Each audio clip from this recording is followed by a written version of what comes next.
और माँ कौशल्या जी के पास गए। कौशल्या मैया अपने कक्ष में रो रही हैं, आंखों में आंसू भरे हैं। द्वार पर भरत जी आए हैं और भैया मैया को लगा, कौशल्या मैया को, कि मेरा राम आ गया। देखते ही माँ बड़े भाव से उठी और इतने वेग से दौड़ी है कि बीच में ही होश नहीं रहा और पृथ्वी पर गिर गई। भरत जी ने देखा मैया गिर गई हैं। भरत जी दौड़कर मैया को उठाए, चरण पकड़ लिए, मूर्छा गई। तो माँ ने देखा मेरा भरत बेटा आ गया, गोद में बिठाया भरत जी को। बार बार भरत जी माँ का चेहरा देखते, अत्यंत दुख के साथ भरत जी, शत्रुघ्न जी दोनों माँ के पास बैठे और बोलते हैं कि माँ तू तात कहाँ देही दिखाए। माँ पिताजी कहाँ, पिताजी दिखा दो माँ।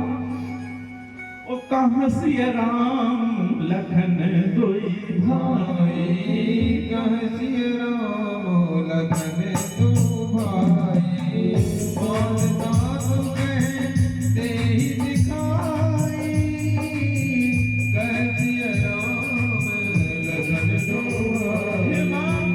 पिताजी कहाँ हैं, मेरे भाई कहाँ हैं, लक्ष्मण कहाँ हैं, जानकी मैया कहाँ है? माँ मुझे दिखा दे।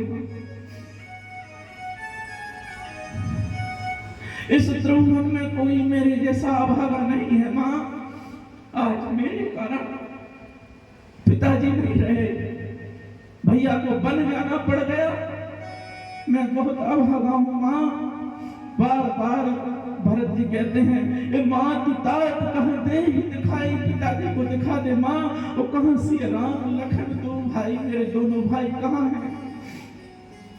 तीनों लोगों में मेरे समान अभागा कोई नहीं है माँ। पिताजी हमारे बीच नहीं रहे, राम मन को चले गए। मैं ही इन सब अनर्थों का कारण हूँ। मुझे धिक्कार है, मेरे कारण पूरा परिवार नष्ट हो गया। हे माँ, इसमें मेरा जरा भी दोष नहीं है। यदि भैया के बन जाने में मेरी जरा सी भी इच्छा हो तो मुझे गुरु हत्या का पाप लगे माँ। जो पाप गर्भ नष्ट करने में लगता है वह पाप मुझे लगे माँ।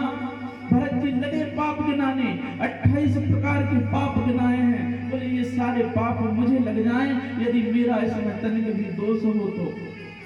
माँ कहती है बेटा भरत बस कर बेटा, तेरा इसमें कुछ दोष नहीं है मेरे बच्चे, यह विधाता की करनी है।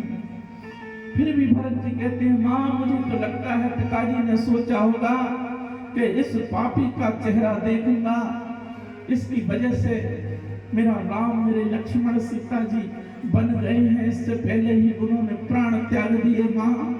इस पापी भरत का मुख नहीं देखना चाहते थे पिताजी। रात भर इसी तरह विलाप करते रहे। प्रातः काल हुआ है, गुरुदेव भगवान आए हैं। गुरु जी ने अपने ज्ञान के प्रकाश से समझाया है और सारी श्राद्ध क्रिया संपन्न कराई है। भरत जी ने पूरे विधि विधान से श्राद्ध कर्म किया है। वशिष्ठ जी ने 4 दिन बाद श्रद्धांजलि सभा का आयोजन किया। वशिष्ठ जी नीति और धर्म की शिक्षा देते हैं। गुरु जी कहते हैं अरे सुनो भरत भावी प्रबल, अरे बिलख कहूं मुनिनाथ, हानि लाभ जीवन मरण, जस अपजस विधियान। यह सब ब्रह्मा जी ने अपने हाथ में रखा है, इसलिए तुम अपने आप को दोष मत दो। हे भरत, आपके पिताजी जैसा महान और कोई नहीं हो सकता। महाराज तो बड़े सौभाग्यशाली रहे। स्वयं भगवान उनके घर 4 पुत्रों के रूप में जन्म लिए हैं। पिताजी ने अपना वचन निभाया। आपके बड़े भैया राम वचन निभाने के लिए वन चले गए हैं। एक वचन निभाने वन चले गए, दूसरा वचन आप पूरा कर दीजिए, अयोध्या का राज संभाल लीजिए, तुम्हें पुण्य और यश की प्राप्ति होगी। भरत शोक को त्याग दो। भरत जी कहते हैं गुरु जी कैसे बात करते हैं, कई प्रकार से भरत जी को समझाया है। गुरु जी कहते हैं कि भरत जी पिता जिस पुत्र को सत्ता देना चाहे वही पुत्र सत्ता का अधिकारी होता है। भरत जी ने तुरंत बात पकड़ ली और मन में सोचने लगे पिताजी तो भैया को दे रहे थे ना, मेरे लिए तो मांगा गया है मां के द्वारा, इसलिए इस राज्य का अधिकारी मैं नहीं हो सकता। भरत जी विचार करने लगे भैया की सत्ता भैया को वापस करते समय विचार करना पड़ेगा, सत्ता अभी ले लूं और वापस करते समय मन ना हुआ तो ये बात बिल्कुल सत्य है भाई साहब, किसी से थोड़े से पैसे उधार ले लूं, जब वापस करने की बारी आती है किसी को आप दे दो तो उसका मन नहीं होता, आपके ही पैसे हाथ जोड़ जोड़ कर आपको मांगना पड़ता है। भरत जी सोचते हैं कि भैया को देने में विचार करना पड़ेगा, मेरे मन में द्वेष आ गया तो मां कौशल्या ने कहा भरत जो गुरु जी कह रहे हैं वही कीजिए। भरत जी व्याकुल हो गए, नेत्रों से आंसू बहने लगे, रोने लगे। भरत जी बोले मां आपने गुरु जी ने और सबने भरत की हित के लिए बात कही है, पर मैं आप सबसे एक बात कहूं, पिताजी स्वर्ग में हैं, भैया वन चले गए हैं और आप चाहते हैं कि मैं राज्य करूं सुख भोगूं। भरत जी कहते हैं मेरा कल्याण तो भैया राम की चरण सेवा करने में ही है, बाकी सब व्यर्थ है। भरत जी कहते हैं गुरुदेव बताइए यदि कोई सिर से पांव तक गहने पहन ले पर तन पर एक भी कपड़ा ना हो कैसा लगेगा? गुरुजी ने कहा व्यर्थ है।